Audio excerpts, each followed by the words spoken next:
To cap off an absolutely phenomenal week at West Ham United, we go and beat Tottenham, bitter rivals Tottenham Hotspur, 1-0 at home. Certainly not one to remember as far as epic football matches go. It struck me, Jonesy, I don't know about you, very much reminiscent of that game at Upton Park where we lost 1-0 to Tottenham and Eric Dyer scored right at the death. An equally sunny day. I don't know. Someone might correct me and tell me it was actually the summer, but it felt like a cold, sunny day in the middle of winter. And it was right at the end, wasn't it? Eric Dyer somehow burst through on goal. I'd barely heard of him at the time anyway. He rounds the goalkeeper and rolls it in at that away end at Upton Park in front of the raucous Tottenham fans who were delighted at the time. And that was another dead game that's just won by the odd goal. We had a feeling the same thing was going to happen. I honestly did think in my heart that it was going to go to Spurs, but the game played out exactly as I thought it was going to. Really, it wasn't a great spectacle, was it? I think it was quite a tactical, cagey chess game sort of match. Both teams cancelling each other out. Really, and there's been a lot of criticism for Nuno since, and Tottenham didn't have loads of chances, but I don't really think we had any huge ones either, really. What did you make of the whole thing? Yeah, I think you're right. That game actually was the opening day of the season that year, so it was the summer. The Dyer goal. It was the summer. There you go. I knew it was sunny. But yeah, it wasn't the best game. A couple of mates messaged me and went, like parking the bus and all that. It's like, well, no, it's just it's how we've got to where we are now. Is like we prefer allowing other teams to have the ball, and we play on a counter attack. That's our style. That's what we do. That's how Leicester won the league. They obviously did it a little bit better than we did, but that's exactly how Leicester won the league, and no one was questioning them. Well, we had 37% possession, mate. Yeah, Tottenham 63, but we had 13 shots to their 7, and both teams had 4 on target. Well, exactly, and I think I don't think they had a shot on goal in all of the second half. They had more of the ball, but we were just so tight, so organised. Caught them on a break a few times, and obviously got the goal. But what I was thinking though, because I think I even predicted with my Betway bet that it'd be over 2.5 goals. It was normally goals in this fixture, barring the odd one. And it's normally borne out the fact that, it's always an open game because, we've more often than not been poor defensively. Spurs have always had the better attack, and that's why there's always goals in that game. But it just shows how far we've come in under David Moyes, that actually it was a cagey game because we're a lot better defensively. We can keep them at bay a little bit better. And we're a lot better going forward. So we were almost cancelling each other out, and that's what made it a bit of a poor game. And that shows how far we've come. I think that it was more of a cagey game rather than a more open game with loads of goals. But yeah, it was great for Antonio to get the win. He always scores, and as we've already said, just great watching Harry Kane be rubbish as well. So I don't think it was bad as people have said, but it wasn't the best game of football we'll see all season. No, and like you say, I think it shows the amount of respect Tottenham had for us was quite a new thing, wasn't it? That was very much a team who had come to play in a way to prevent us from playing our game, which especially against teams like Tottenham or the team Tottenham have been and are still trying to be. In previous seasons and stuff, they would have come and imposed their game on us. That's likely what we'll see from Manchester City on Wednesday, isn't it? Whenever we play Chelsea, the same will be true. Tottenham turning up, that wasn't a Tottenham team coming out and utilising Harry Kane and Heung-min Son and Tanguy Ndombele and these so-called world-class players and making us be scared of them. It was definitely the other way around. Nuno Espirito Santo, the Tottenham boss, what an uninspiring appointment that was, and what an uninspiring bloke he really is. It seemed quite good at Wolves, but even towards the end, his interviews don't help, and the football's just stale and cardboard, isn't it? And that's sort of how I describe Tottenham at the moment, a bit of a stale cardboard team who aren't really. I just don't know what their identity is really, or what they're trying to do there.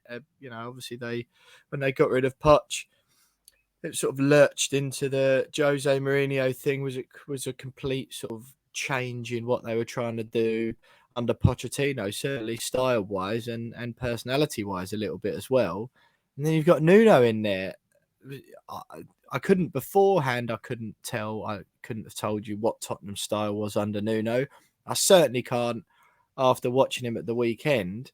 I'm not really too fussed by it, but it doesn't really seem a team or a club there with a clear vision of what they are or who they are and what they want to be, other than a successful commercial entity. And we've sort of covered that 1,000,001 times on this podcast, that's not why football fans go to watch their team. But Nuno did say after the game, Jonesy, that he thought Tottenham were the better team. I disagree with him wholeheartedly. I certainly wouldn't say West Ham were particularly the better team either. So we've come, I think it was both teams sort of cancelling each other out, and we happened to nick the odd goal, which was a bit of a fluke. Mikel Antonio admitted after the game that his role at that corner was to block Harry Kane to prevent him attacking the ball and therefore successfully marking our actual aerial threats, who are obviously Zuma, Ogbonna and Souček. What did you make of those comments?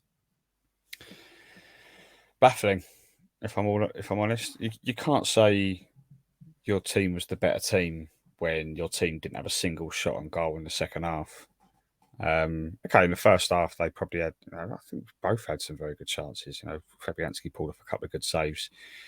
Fornals had that scissor kick, didn't he, quite early on, which was saved by Lloris. Souček had that header. So I think the first half was pretty even in terms of chances. Tottenham were the better team when it came to having possession, but possession doesn't win you football matches, does it? Goals do. And if you're 1-0 down with 15 minutes to go, and you still haven't managed to have a shot on target, that doesn't really scream best team on the day, does it? Really? So I don't know. I mean, as you said, very uninspiring appointment for them, which I think is absolutely hilarious. And it's just. I don't know whether he was just like, I need to say something to try and mask the fact that we weren't very good and we didn't deserve to win. So just by saying we were the better team, but we didn't win, kind of almost his attempt at trying to mask the fact that they Well, that's what I was going to ask you. Why do you think he did it? Do you think he's done that to try and deflect from his players? Because I don't really think any of his players were overly bad. I don't think they warranted any particular criticism other than Harry Kane. But that's obviously that's a bigger issue, is it? It just seemed, I don't know really. It just seemed like an odd analysis of the game, because it doesn't really, unless it plays into the hands of the fans a bit.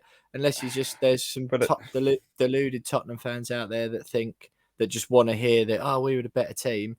I've obviously seen some ridiculous like people who are just desperate for YouTube views or whatever, doing the standard screaming into a camera after the game, saying how wet spam, how rubbish we were. And that obviously wasn't true. Anyone with two eyes in their head could tell that was two managers, if you ask me, that just wanted a draw, that were happy with a point. It just so happened we nicked it for an ugly goal. But I just can't understand where he would come from with that, because it doesn't really please anyone. Even like neutrals would look at that and go, what are you talking about? It was two teams cancelling each other out. Well, looking through the forum, the Tottenham forums this morning, it's quite clear that Spurs fans haven't bought into. Nuno says we're the better team, so we must have been. They've seen straight through him already, and they're, to put it bluntly, they're looking forward to him not being Tottenham manager sooner rather than later. I think already. Again, just like they were with Jose. Yeah, just like they were with Jose. Yeah, they're not happy with the style of football. I got the feeling on the day, and this could be his reason why he said it to mask this, but I get the feeling that a lot of those Spurs players aren't playing for him. Do you reckon? It seems quite. I thought that if that Mate, goes, if that I mean, game goes the well, other way, that it's a different Harry Kane conversation. definitely isn't. Harry Kane Yeah, definitely isn't because he wants to leave. Yeah. He's been wanting to leave all, for months. But yeah, I mean, they weren't the Tottenham that we were kind of half expecting to rock up. They I'll be honest, mate. That was the exact Tottenham I thought were going to turn up. Well, I mean, over the years, Tottenham fans will say the West Ham Cup final. Now West Ham always turn up in this game. Well, the fact is that we do, but Tottenham always turn up in that game as well. They always up their game against us. Perhaps not so much last season. Maybe the first 20 minutes of the 3-3 they turned up. They didn't really turn up at London Stadium, but normally, they're very good against us 9 times out of 10. Even when they're going through a bit of a rough patch. So, but on Sunday they weren't. They were, I don't honestly think they. I think it's harsh to say that. I just think they worked hard. I thought their players, Oliver Skip. I think it was just two teams putting a lot of effort into that game, but with nothing spectacular. Declan Rice was playing very deep. Both teams weren't committing enough, like loads of players forward or enough players forward to want to win, to make it clear they wanted to win the game. It seemed very, very much to me like, well, we're both at the point here. Neither team wanted to roll the dice. And it seemed, and you know what I mean? Our goal didn't come from us rolling the dice, did it? It just come from a corner from Cresswell that was probably meant to go much further than it actually did. And Antonio had his eyes shut, it hits him on the leg and goes in. I honestly think both teams worked really hard to make the game as stale as it was, if that makes sense. I think there was some good football played by both teams. There wasn't too many mistakes or anything. Everyone was playing quite a rigid style of football, and also quite a conservative one, which just meant that there was always more West Ham defenders and midfielders in our own half than there were Tottenham attackers, and vice versa, because neither team wanted to have their midfield players really push on and support. It was just like, look, if the attackers can do something, brilliant, fine, great. But if they can't, that's all right. We're going to stop their attackers doing anything. That's our priority. I see where you're coming from. I just feel like, you can't deny the fact that they've got some quality players, but especially in attack. Like Son is world class. I thought Mora was pretty good on the day as well.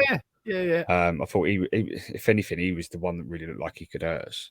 But when you've got talent like that on the pitch and they're still struggling to create anything, you wonder what's going on. Like, what I mean, okay, they're not really willing we to. defended well though. That's what I just think it was two really good defensive performances. But yeah, it could be that. It just seemed like that we weren't seeing, which is great by the way, but we weren't seeing a Tottenham side that could quite happily have scored one or two, 2 or 3 goals, and we defended really well, of course. But and that made me think, what are they playing for him? I'm not suggesting that they've down tools and they want him gone, but are they buying into his style? I don't know. I'm not so sure. Yeah. You can't imagine the likes of Son, particularly Kane, Mora, being too pleased with the more sort of conservative defensive style of play that Nuno likes.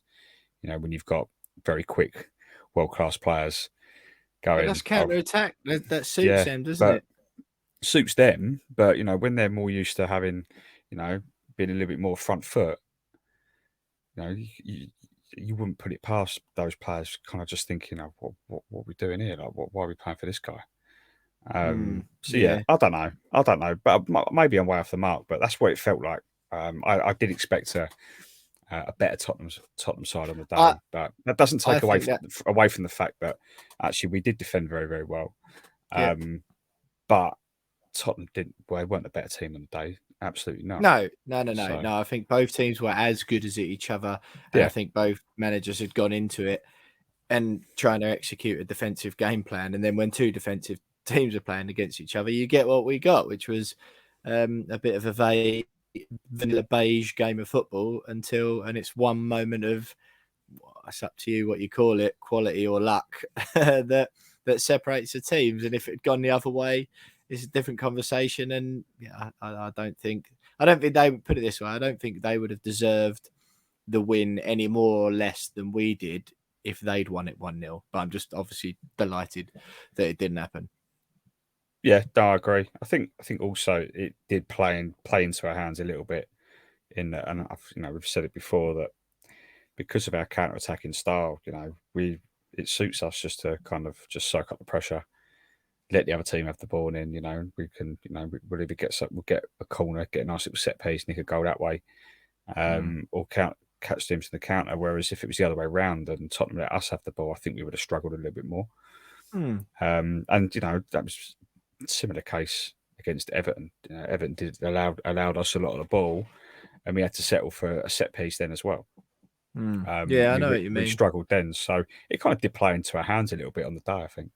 Yeah, I just didn't find myself nervous at all at any point in the game, which I thought was quite nice. But then I suppose Tottenham fans, I also didn't think, oh, we're going to score any minute, and then we did. So happy days. Look, Harry Kane, we've touched on there. There's no doubt in my mind. I always spoke to Paul last week. Great chat that was. And then, I think he was clinging on to the idea that I don't know, put it this way.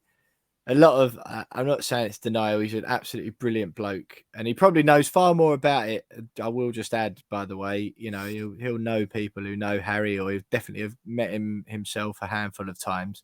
He's very well in and well connected at Tottenham, but he loves Harry Kane, and it seems like don't want to call it reality, but the version of events that the majority of football fans are seeing doesn't necessarily align with Paul's. And it's been all season, and that at the weekend, he doesn't want to be there, does he? I'm not saying it because it's Tottenham or anything like that. You can tell, and that's that's why you often see clubs just fold and let players go, even if their valuations aren't met or whatever. Because of the fear of them just not showing up. We did the same with Payet, didn't we? Fans always go, oh, just dig your heels in and hold on. It's just, they're not, or it's just ignorance, that, isn't it? That's not how football works anymore. The power is well and truly with the players. And Harry Kane is not the same Harry Kane he has been for the past few seasons. This season, and certainly that's showing at the weekend. He didn't do anything, did he? And his general energy levels looked low. He wasn't sort of worrying or threatening at all, from my opinion. I think I saw him try one audacious, diagonal ball at one stage where he tried to spring him on the attack. Other than that, completely uninspiring. Yeah, he had that back post header as well, didn't he? That Fabianski did so from point blank. Yeah. But yeah, other than that, it wasn't Harry Kane that we're used to seeing against us.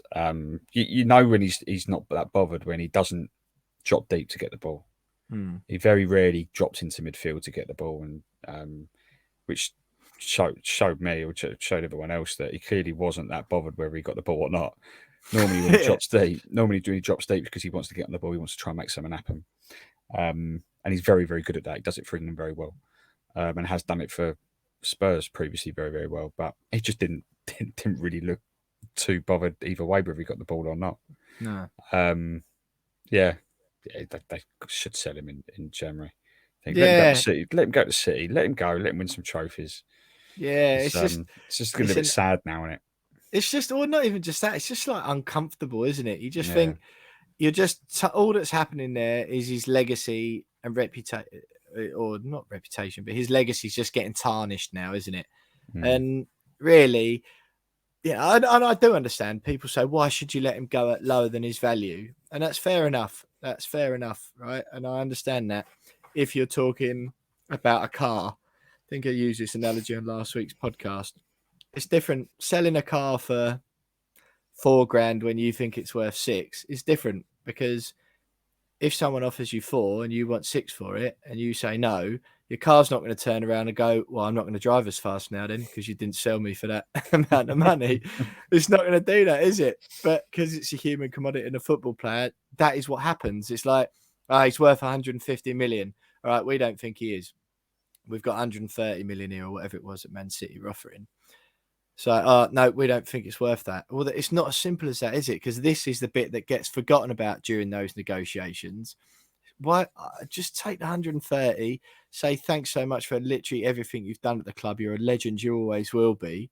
For the difference of 20 or 30 million quid, I know it's a lot of money, but I don't know what you think, James. Surely his value's dropped now. Or is it one of those where it's like, no, we know he's still a good player in there? Yeah, I still think he'll go for over 100 million quid. But yeah, 30 but million, right. But when you say that, 30 million quid isn't actually a lot of money when you're talking 120 or 150 exactly. million. Think of it as a percentage. It's not loads, is like, it? It's not a great deal of money. But yeah, I still think he'll go in But January. right, okay, put it this way, mate, right? So if he goes in January for, say, 120 million, right? That means effectively that it's cost, like Tottenham with that 30 million pound difference or whatever. If he goes for, because surely Manchester City aren't going to offer the same money, are they? Are they going to offer 130 million in January? Do you think? Doubt it. No. He's only got 2 Premier League goals to his name. No, well, that's precisely what I'm saying. So all Tottenham have done, all the kicking and screaming and digging their heels in, even if they end up accepting 120 million, like now, like whatever money Man City's offer reduces by, that's basically what Tottenham have paid, isn't it, for 2 Premier League goals or whatever he might have by. It's just not worth it. I just think it was so obvious from the outset. And I know people say, Daniel Levy's such a good negotiator. It's like, yeah, but that comes with consequences as well. And this is exactly what we're seeing now. It comes with a completely disillusioned player who just doesn't want to be there anymore, does he? And I do understand why when people go, you shouldn't just take anything for him. It was hardly anything, 120 quid, a lot of money. And yeah, that is a player who does not want to be at that football club anymore. Jonesy, while we're talking about ineffective centre forwards, I couldn't believe what I was watching with Michail Antonio on the weekend. Other than the goal, he did absolutely nothing. I was screaming the whole game, and apologies for those sitting around me, because at a couple of stages it did get to that stage where I was virtually screaming for a ball over the top. He didn't offer anything in behind the whole afternoon, and that was what the game was crying out for, because it was so compact. Tottenham were defending so well. They were pushing up and man-to-man marking us and doing it quite well, to be fair, weren't they? They were tight on all of our players, not giving us any time on the ball, which was obviously their strategy. And it was just screaming loads of times. The ball would come into Cresswell. He'd be shut down fairly quickly. And it was screaming for, right, just whack it over the top, because Tottenham are defending high, and stretch them. But that never, ever happened, which just enabled Tottenham to make the pitch smaller all the time, which was obviously their tactic, like I said. And we kept on playing into their hands of just knocking it into the middle where loads of their players were. But I don't necessarily blame Cresswell or anything. I just think it was because, or any of the players, the deeper players who picked up the ball, it's because it was never on. He was so immobile the whole game. And I know Moyes said he wasn't injured on Thursday and they needed to give him a rest. But I find that a bit hard to believe, because I thought he was the goal, even that. I thought he was really poor, or just not even poor, just immobile, not offering what he normally does. He was just really out of sorts. I completely agree. I said it during the game as well, that I think we're now in a stage with Antonio where I think he's probably on his longest run without being injured. If you include, seriously though, if you include maybe like the last 3 or 4 games of last season as well, he's not been injured. It came out a couple of weeks ago that one of our physios has been given license to travel with him with Jamaica on international breaks, just to keep an eye on him. One of the medical staff, and that's come out when he's been given a break against Genk, and then he barely runs against Spurs. Okay, he got the goal. It just makes you wonder whether something has happened, where he has had maybe a little niggle, and they're just managing it as best they can. And that was the instructions. It was, right, you're going to play the 90 minutes. Just stand up there. But just stand up there. Don't make any runs in behind. Don't overexert yourself. Just be mindful that, West Ham season is hanging off your hamstring at the moment. Yeah. So, okay, keep it intact. Okay, answer me this then. Why the hell did he play 90 minutes? That's fine. Well, but you yeah, can take him off after 75. When the goal goes in, take him off. Put Jared Bowen up front and whack Vlasic out on the wing. Or yeah, I know he brought Lanzini on, but Vlasic is pretty mobile. He'll do the running, won't he? yeah.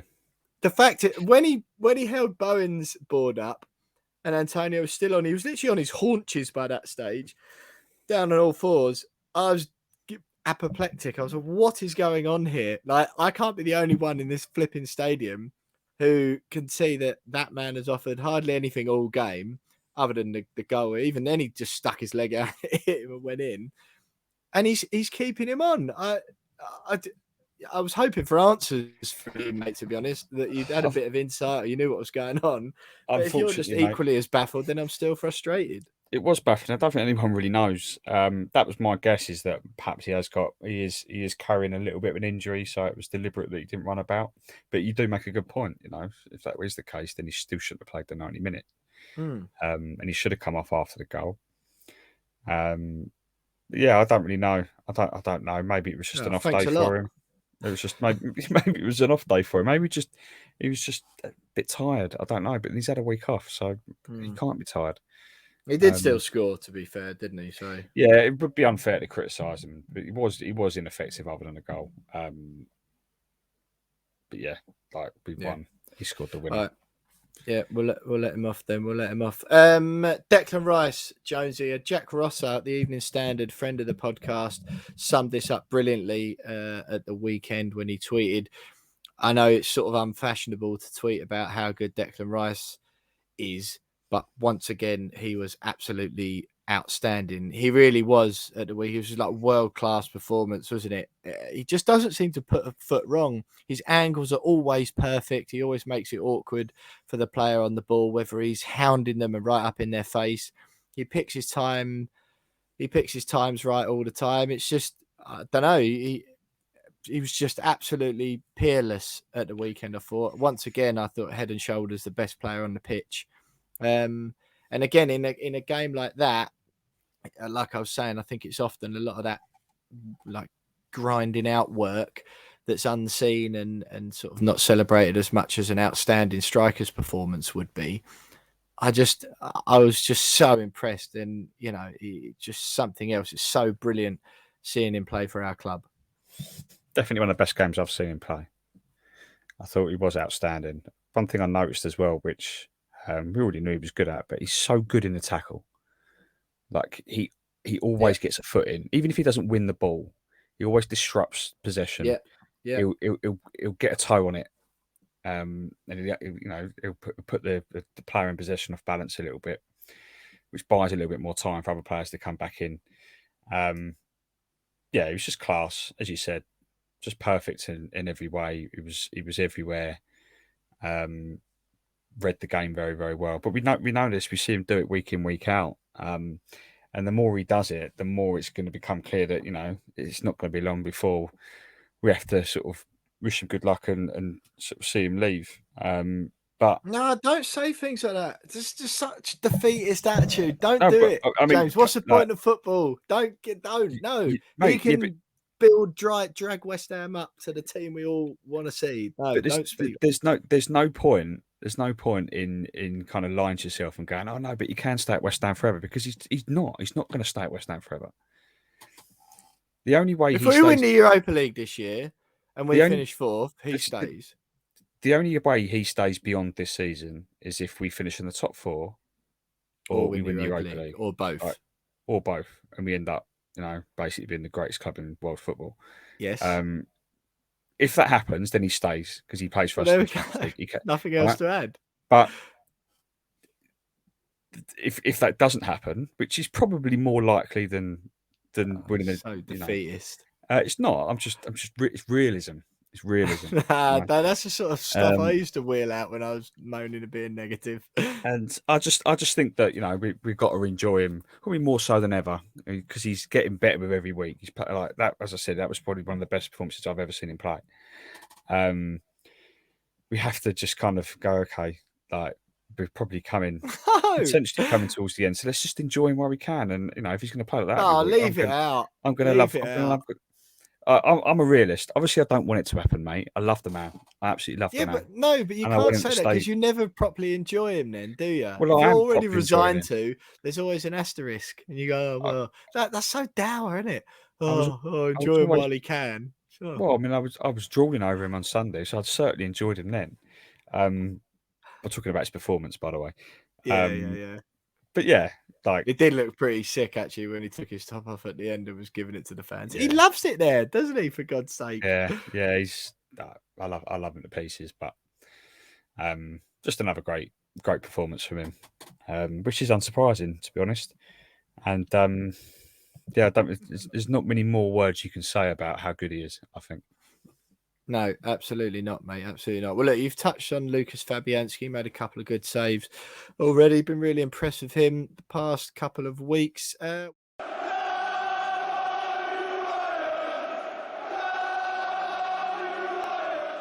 Support for the We Are West Ham podcast is brought to you by Manscaped, who are the men's below the waist champions of the world.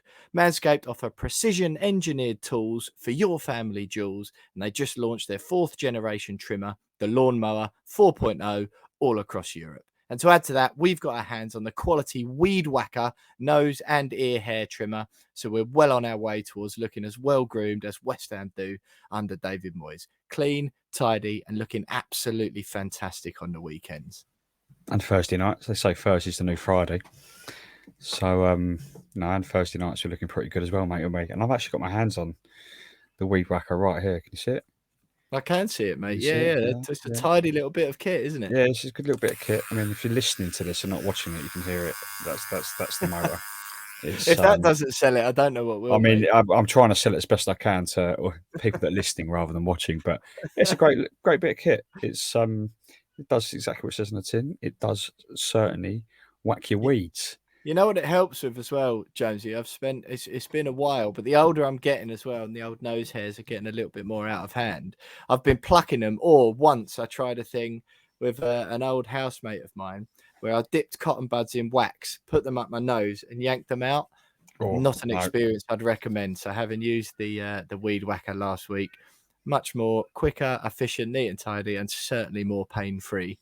absolutely, yeah. I mean, I haven't got round to trying my ears yet, but I don't think I'm old enough for ear hair yet. No, It's sort of not something. quite. I mean, I know we've already established in previous podcasts that I am getting on a little bit. Um, I'm not quite as old enough yet to have ear hair, but I'm sure that'll be coming pretty soon. Decent Um, Christmas present for dads and granddads, and hey, maybe some mums and grandmas. I'm not one to judge. well, yeah, definitely. So, lads, we'd recommend joining 2 million men worldwide who trust Manscaped, who we've teamed up with to bring you 20% off and free worldwide shipping with the promo code We Are West Ham. That's all one word, We Are West Ham at manscaped.com. You wouldn't seek a goalkeeper up front if you're a manager, so why choose anything other than the right tools for the job when it comes to your grooming? Trust us, you won't regret it.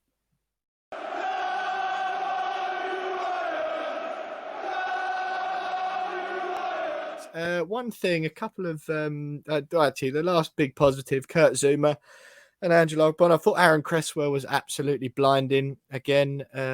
He's been outstanding this season and last, and it's been so good. The sort of new lease of life he's had. He's far more cultured, technical footballer now. I think now he hasn't got that blistering pace that he had when he first came to West Ham, which perhaps he was leaning on a little bit too much because after the injury and he lost that a bit. There was a significant period of time where I think quite a few fans thought it was his time was coming to an end at the club, but he's playing the best football of his career and it's absolutely brilliant. Aaron Cresswell, Kurt Zuma, and Angelo Ogbonna, but imperious at the back again. The pair of them, and hats off to Ben Johnson. I've seen some takes on Twitter saying that Vladimir Coufal doesn't get back in the team.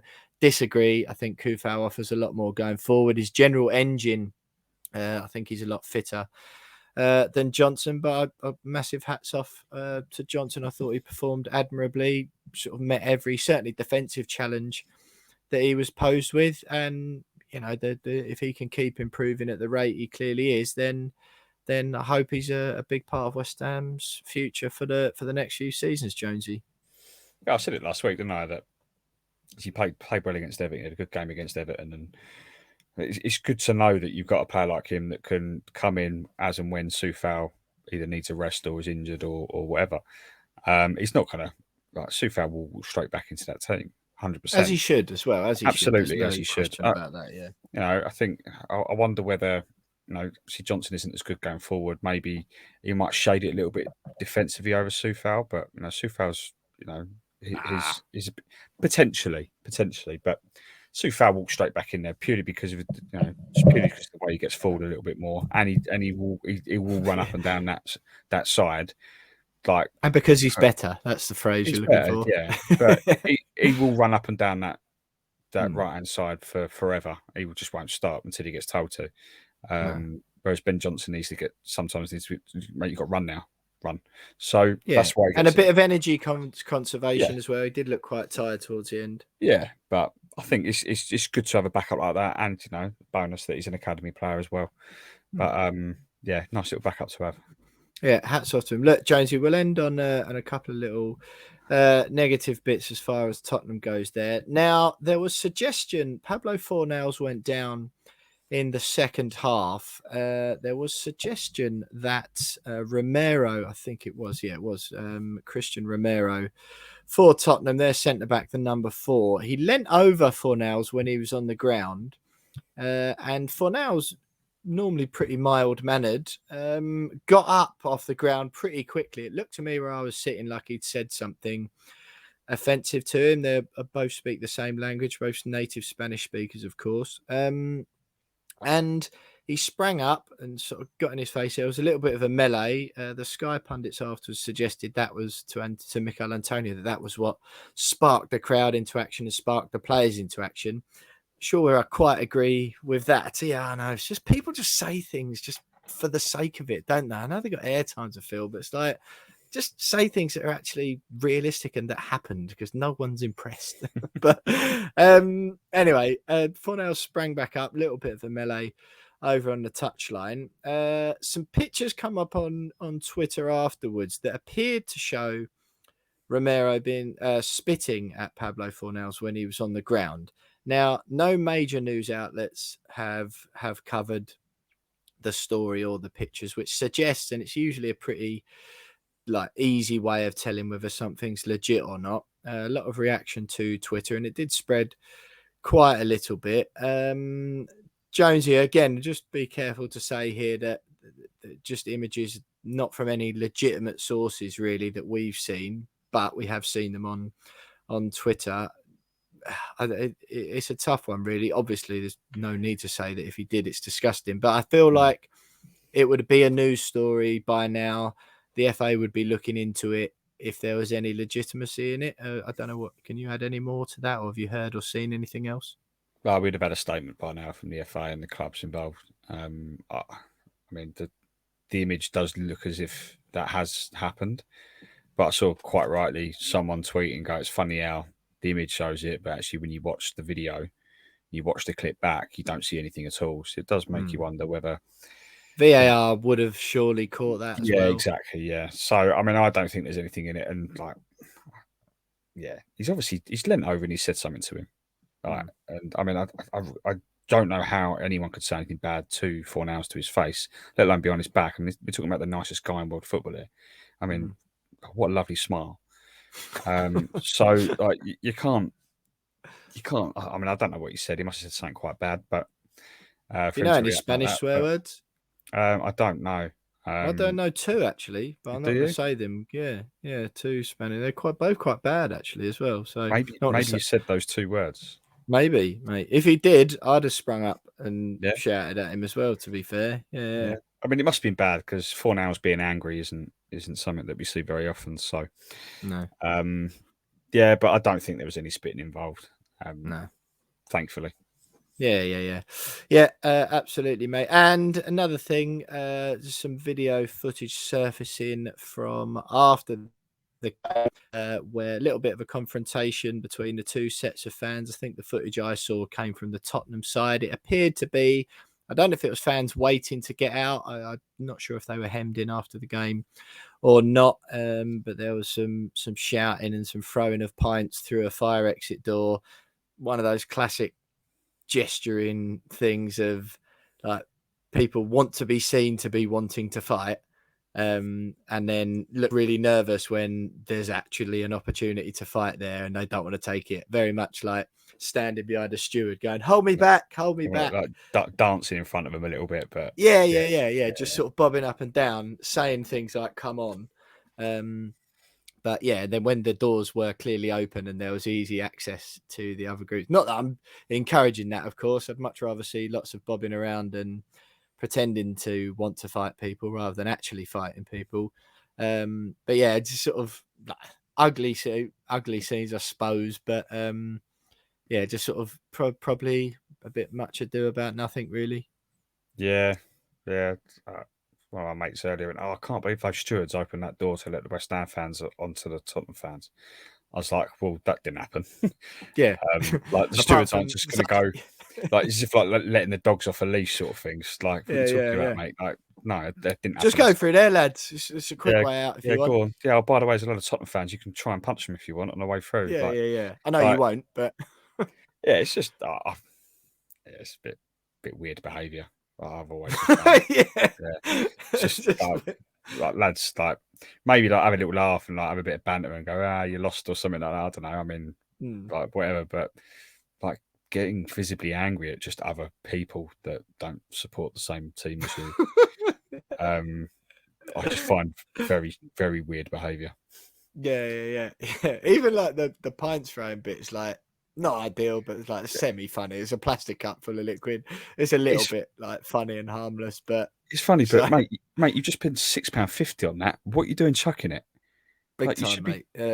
like £6.50. I save every single drop. It's awful beer, but I've spent you wouldn't throw that £6.50. in cash, would you? Absolutely not. I'm drinking every single drop of that, even if it does taste warm and horrible. But it annoys me when people chuck beers. It's like that's a lot of money.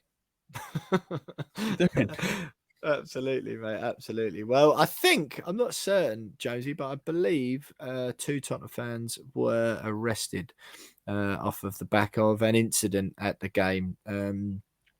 Sort of not great footage to see, really, but ultimately certainly not something that we should let, or that anyone should let, overshadow what was another fantastic afternoon for West Ham United in what is a fantastic time to support Man United. 1-0 against Tottenham, 4th in the Premier League. Jonesy, I was just in the middle of a nice little outro there, but I will just say it felt quite nice. And obviously, I look for the Tottenham game first when the fixtures come out at the beginning of every season.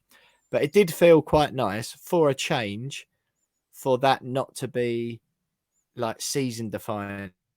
I don't mean the result. I think the fact we got the points is good, but it wasn't like, if we don't win this, this is the main thing I've got to be excited about this season, whether we beat Tottenham at home or away. We've got bigger fish to fry these days. And that was such a nice feeling. Obviously, I'm delighted we won. I'm delighted that it was Tottenham. And I'm delighted for the 3 points. But the 3 points just felt like they could mean so much more this year. And it's nice to think that at the end of the year, so many seasons, you look back and you go, right, what's the best thing that happened? So we beat Tottenham at home.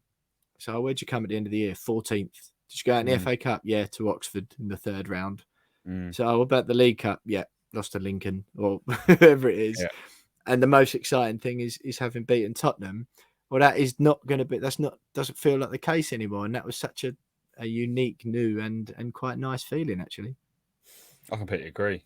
It just shows how far we've come. I know we keep saying it, but like, the change under David Moyes is just it means that beating Tottenham isn't really like the highlight of the season anymore. Obviously, playing them is. You want to play them as a London derby, biggest rivals, but beating them, it's like great. Like we've got the 3 points, happy days. We move on. I think they're massively important 3 points because we're going to be battling with them in the top half of the table. Potentially for top 6 spots. So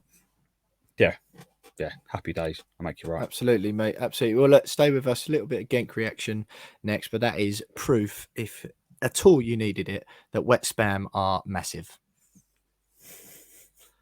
Love that. Right. We'll just do a quick. It's better to just do it sectionally on Genk.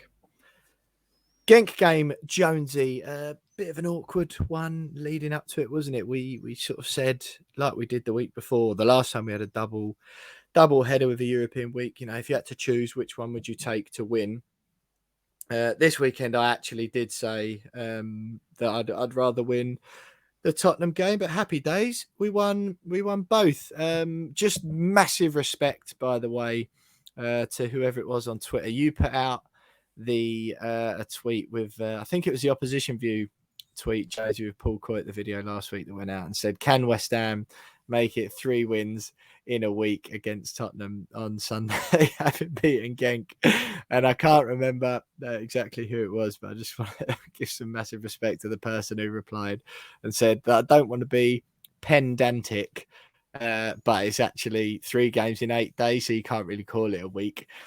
First of all, phenomenal form from whoever that was, calling James Jones out on a little bit of an oversight there, first of all. So massive tip from me on that. But calling someone, being pedantic by calling someone out on something like that because it was a week and 2 hours, and then spelling pedantic wrong was absolute comedy gold for me this week. So that was a proper double whammy laughter wise. So just hats off to that guy. Jonesy, sort of anything to say back, anything in response? Do you want to hit back at your online critics? Nah, I mean, yeah, I read it before you sent it to me in WhatsApp. I saw it and I was debating whether to reply and just go, mate, well, like, I was stunned that you didn't. I was like, I really, really want to reply, but I thought no, because we will. God, no, don't buy it. So I thought I'll leave it, and then you sent it to me and was like, oh, why didn't you reply to him? I was like, I should have done it, but by then it was gone. But yeah, very pedantic, very, very pedantic. It was like, mate, he was, to be fair, Robin Punter it was, so hats off to you. I mean, Robin, major respect from me. He was correct. Yeah. So correct. Perhaps we need to bring him on board, Josie, so he can start correcting more of your mistakes. Right, when I read it, I was like, yeah, okay, fair enough. Like, I get it. Yeah, I understand how weeks work and how days work, but obviously not, mate. Like the Sunday against Everton, we kicked off at 2:00, right? Sunday against Spurs, we kicked off at 2:00. So it's technically exactly a week later. Exactly a week later. I know it's 8 days. I understand that bit. It's 7 days, 2 hours. It's exactly a week later. Exactly a week later. So leave it out. Shut up. No, it's 3 wins in a week. Absolutely not. Major respect. So hats off to you, Robin. Don't listen to Jonesy. If you notice any more mistakes that he's made when putting videos out, then feel free to call him out publicly. Oh, sorry, he's got something else to say. Go on, mate. Declan Rice tweeted after Spurs game, 3 wins in a week. I'm pretty sure he said it's in a week. I hope he's replied to Declan Rice and told him, mate, have a word. Yeah, you don't understand weeks and days here, Dec. This is ridiculous, Declan. Declan, you're making yourself look silly. Get out of that club. Go back to school, Dec. Get back to Chelsea. Get rid of it. Sell him at West Ham. Sell him. Well, look, Jonesy, whether it was a week or not, we did play Genk on the Thursday night at London Stadium, and once again, I know we sort of felt quite blessed with the Europa League group we got, and that none of the teams, perhaps bar Dinamo Zagreb, did we think were going to be overly worrying or overly scary. I think probably I'm still scarred, like most West Ham fans, by our experiences against Palermo and then Astra Giragu in seasons past. But ultimately, we sort of just took it in our stride again, didn't really get out of third gear, and it was another perfectly pleasant evening watching West Ham at London Stadium, and another repeat performance. The light show once again was absolutely banging. Not quite as good, I'd say, but perhaps a bit more flimsy on the lasers this time, but all in all, solid 8 out of 10 for the light show, solid 8 out of 10 for West Ham's performances, unbeaten in the Europa League, still haven't conceded a goal, top of our group. Massive. Yeah, we've got transfer window coming up, so a smaller budget for that light show compared to the first one. So, but yeah, it was quite impressive. But yeah, the performance was pretty. Yeah, it was just pretty routine. I think having spoken to Tim Oliver at the Table Talks podcast the week before kind of gave us a really interesting insight into where they are. Genk, I don't think many people really understood the situation they've got. It looks like they're having a good season. They're sixth in the league. Turns out, they're worried about whether the players have stopped playing for the manager and all sorts. And it didn't seem that way. I thought we were by far the stronger team. But they had one or two players in their team that looks pretty good. I think it's their number 7. Look, I think it's the right winger. The winger, wasn't it? Yeah. And then Paul Onuachu. Junior Ito, it was the winger. Yeah. He looked quite nifty. But I just saw loads of West Ham fans after going, we should sign him. It's like why? It wasn't that good. Like what, he's better than Bowen, Vlasic, and Fornals. What's going on there? And Paul Onuachu, I knew he was a big guy, but oh my word, how big was he? He was fairly tall, wasn't he? Massive. Yeah. It was like, you seen those FIFA glitches where there's one player bigger than everyone else? It was like that. It was like watching that in real life. It's great. Well, when you used to design your own players on PES when you were younger, and you just make one who's like max height, max width. And he's literally massive. But yeah, I thought we were by far the better team. So yeah, to win it 3-0 could have been a lot more as well. Yeah, nice routine. Yeah, I think, obviously you said last week, and I heard your chat with Tim Oliver, which was absolutely brilliant.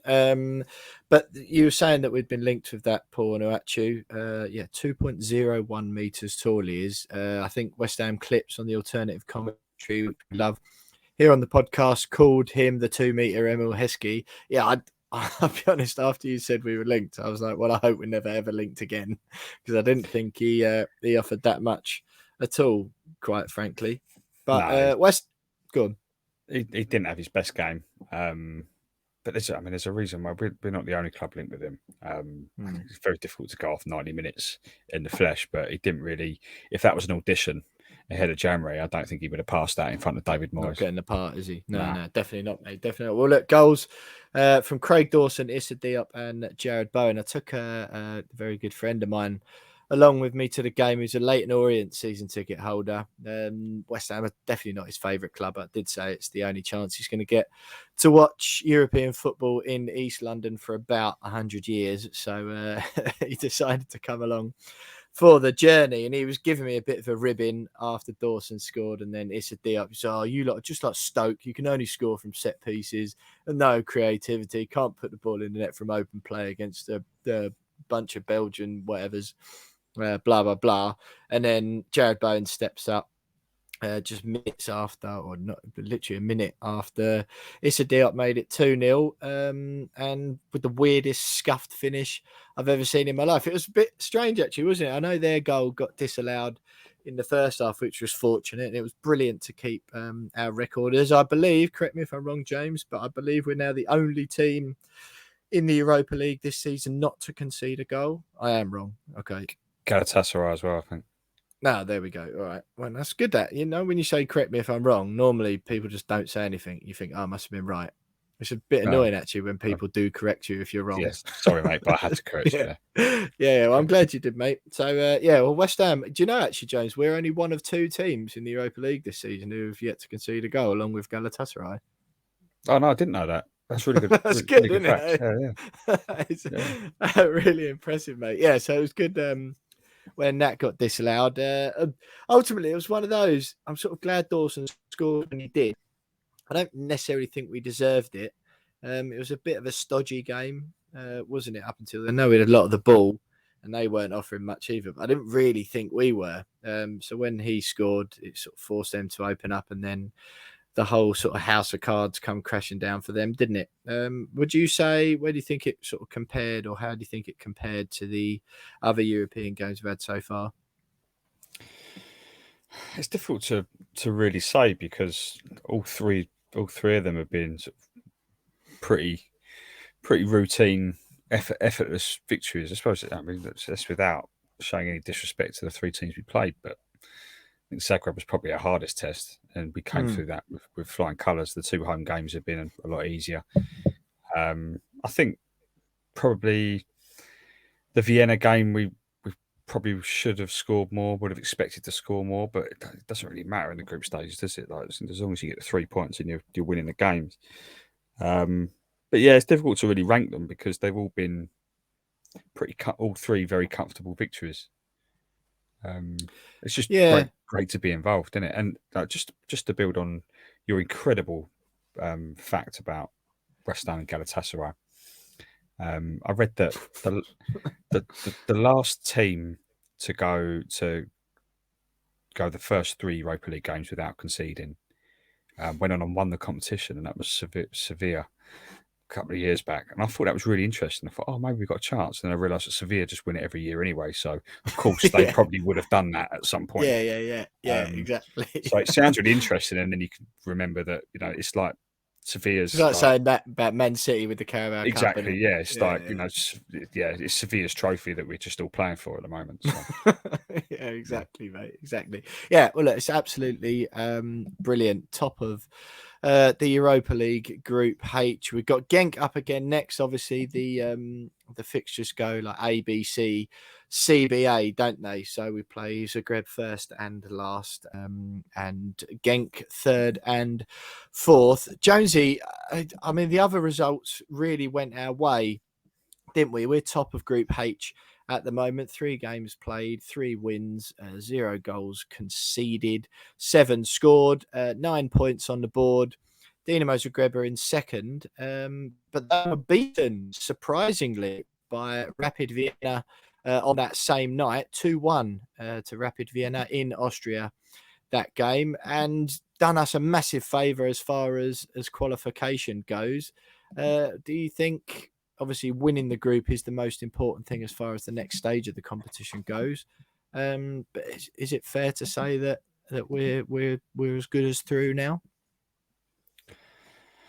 Yeah, I think we're as good as out of the group. It's just kind of where we finish. I think we need 3 points will guarantee winning the group, because I think a lot of it comes down to head to head rather than goal difference as well. But goal difference shouldn't count. But yeah, I mean, we got 7. The next best is Zagreb on 0. Yeah, so that shouldn't really come to that. But 3 points will win us the group, and I think a point guarantees top 2.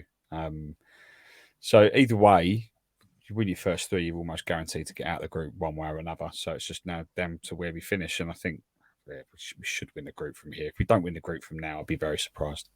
Yeah, exactly, mate. Yeah, I'm absolutely delighted for that. I've managed to sort myself out some tickets. Was doing all my travel this afternoon. So I'll be heading out to Genk, to Belgium next week for that return leg, the return fixture against Genk. Genk away on Thursday, the 4th of November. That is. West Ham tried to make it 4 wins from 4 in our maiden European competition. I mean, how exciting is it now that we could be facing knockout stage against either a Champions League dropout? You've seen some of the caliber of teams who can finish 3rd in the Champions League and who've dropped into the competition in the past, and still some tasty looking teams in the Europa League as well. So absolutely brilliant to make it 3 from 3 against Genk. Just a stone's throw away, surely, from winning the group and qualification for the next round. Fingers crossed we can wrap that up in Belgium, give us a bit of an opportunity to rest some players for those last 2 fixtures against first Rapid Vienna on the 25th of November and then Dinamo Zagreb, which I believe